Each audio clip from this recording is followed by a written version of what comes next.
Hello everyone, this is Abbas from tbreak.com and we are looking at the Nokia Lumia 800 today.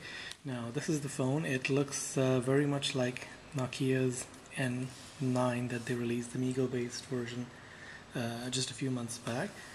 There you go. For comparison, they could be twins separated at birth. Just a couple of small differences. The flashlight position has changed. You don't have a camera button on the N9 and the front camera is gone. You've got buttons on the front for Windows Phone, but other than that, they're pretty much identical as far as construction is concerned. Size-wise, it's slightly bigger than your iPhone 4 or 4S, slightly taller, slightly wider, and very slightly thicker, but it's not as big as some of the Android devices such as this HTC Sensation, which is a tad bit taller and wider to the Nokia N900. N800, Lumia 800. So you've got your 3.5mm jack over here. This thing is your USB charging, and here you've got your SIM card. You can just pop it up.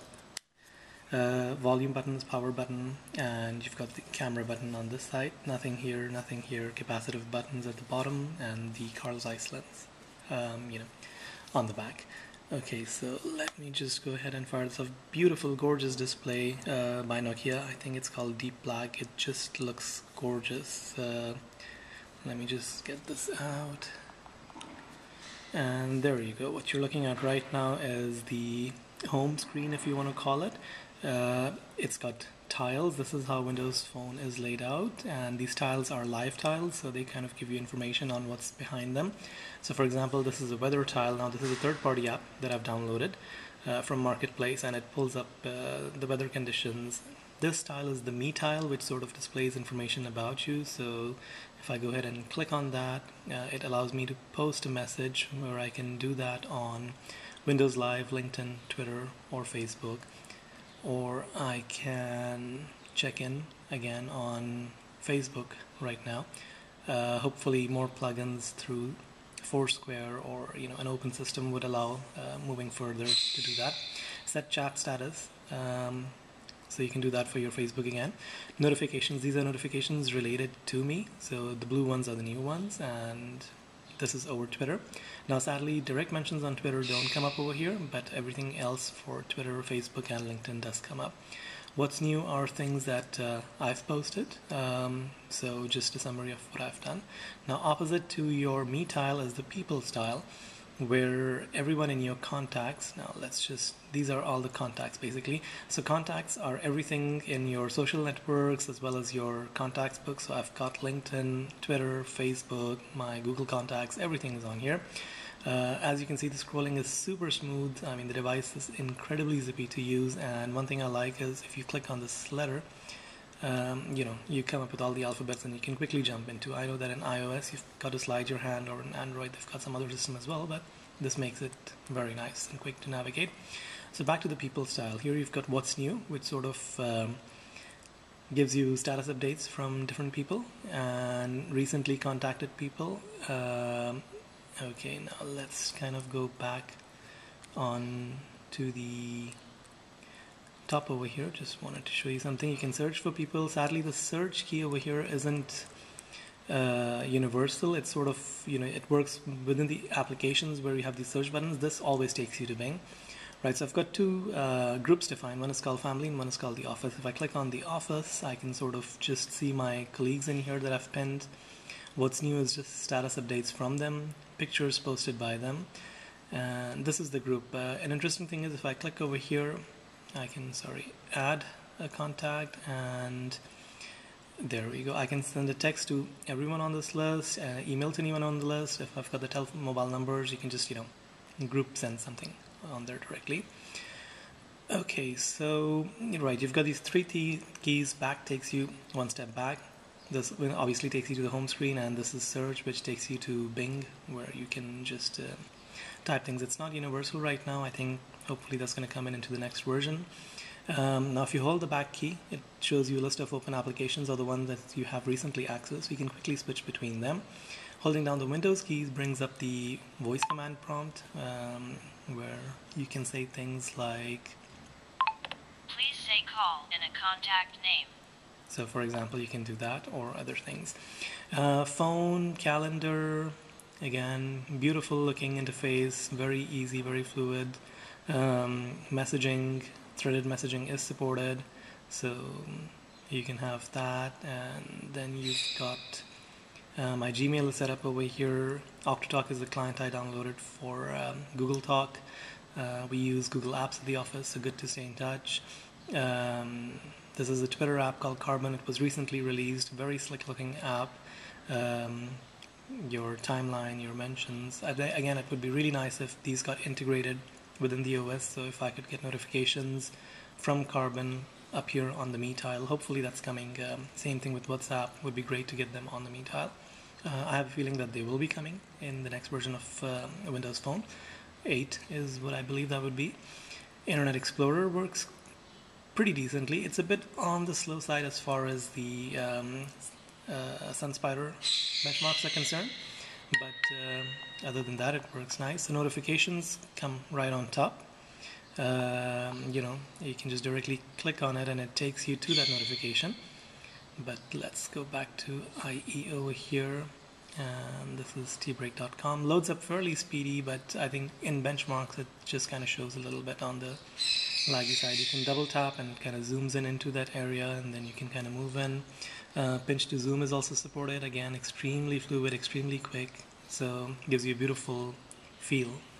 What else can we look at? Music and videos is wonderful. I think, again, the way it's just kind of laid out, it's just amazing. This is just, I guess, new music. History kind of shows you what you've recently listened to. I love the whole Metro interface, the tiled interface. Looks really, really nice. Marketplace takes you into the market, obviously. You've got apps, you've got games, you've got music. Not as many apps available, but that is expected, I guess. It's somewhat of a new platform, so you don't have applications like Tango, for example, available on it. Skype hasn't reached so far as well, but since Microsoft's gone and bought that, I'm sure that's going to be making its way pretty soon. Most of the popular games, Angry Birds, Fruit Ninja, they're all there. Need for Speed is there. And if we just kind of go to free apps, you've got YouTube, Facebook. YouTube is kind of okay, not that great of a player. And new apps kind of lets you do that. You've got Microsoft Office support, Xbox Live support. If you go ahead and click that, you've got your Xbox Live. It connects to that, so you've got your own avatar and requests. Everything kind of comes up quite nicely. This is me. It kind of shows my profile, achievements, everything on there. Brings up my avatar as well. I'm not sure why it's not bringing. There you go. Yeah, well, that just kind of disappeared. Okay, there we go. What else can I show you? Microsoft Office. So you've got support for Excel, Word, PowerPoint, and Notes. Notes are kind of tied up. You can have your SkyDrive linked in directly on here, or you can have your SharePoint on here as well. Works quite nice. Let's just go ahead and open that up.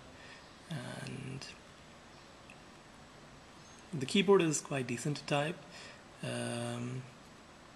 Sorry.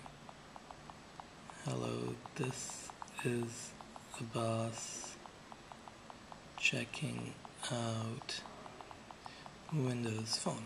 So there you go. I mean, not a single mistake. Pretty awesome. Let's go back to the home screen. You've got your pictures folder. Again, camera roll and pictures from your social contacts show up over here. The beautiful Metro interface continues to, exist throughout the phone. You've got Nokia Drive, which is a driving application based on the Navtec maps, which are probably the best maps available for Middle East at the moment. Nokia's got a couple more applications on here. They've got the App Highlights application, which points out or highlights applications that are new and worth checking out, I guess. So gives you a nice little way of looking at new things. So when you swipe, you get your full list of applications that are installed on the screen. Let me just kind of go through that. Let's go ahead and look at IGN. I mean, even the applications have this Metro interface, which keeps things consistent throughout the OS. and works quite nicely. Let's go ahead and load up that video. And you can just switch to landscape mode, increase the volume. What's up guys, Naomi here with your fix for Wednesday, November 23rd. In case you didn't know, Connect is coming to Windows, but we just found out today that the new... There we go. Okay, now let's try something else. If you click on the back button and let's go back to IGN. Okay, so it doesn't start the video where you kind of left it, just takes you back to the application, possibly something for either IGN or Microsoft to work. Maps, you've got Nokia Maps, which sort of works like Bing Maps. I believe Microsoft has announced that moving forward, Nokia Maps will be part of Windows OS. What else can I show you over here? That's pretty much around it. These are applications that can create these tiles on your home screen.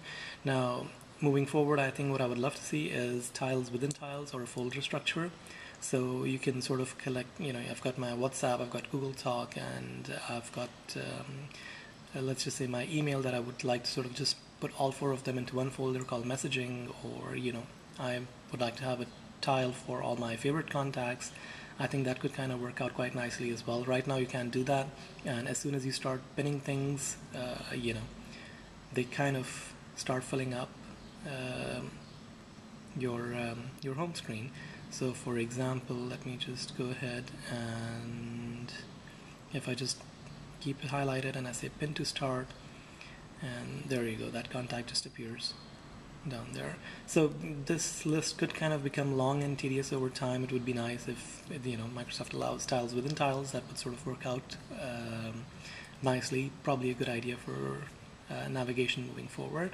Again, the Me tile, if it was open for more plugins, that would also help.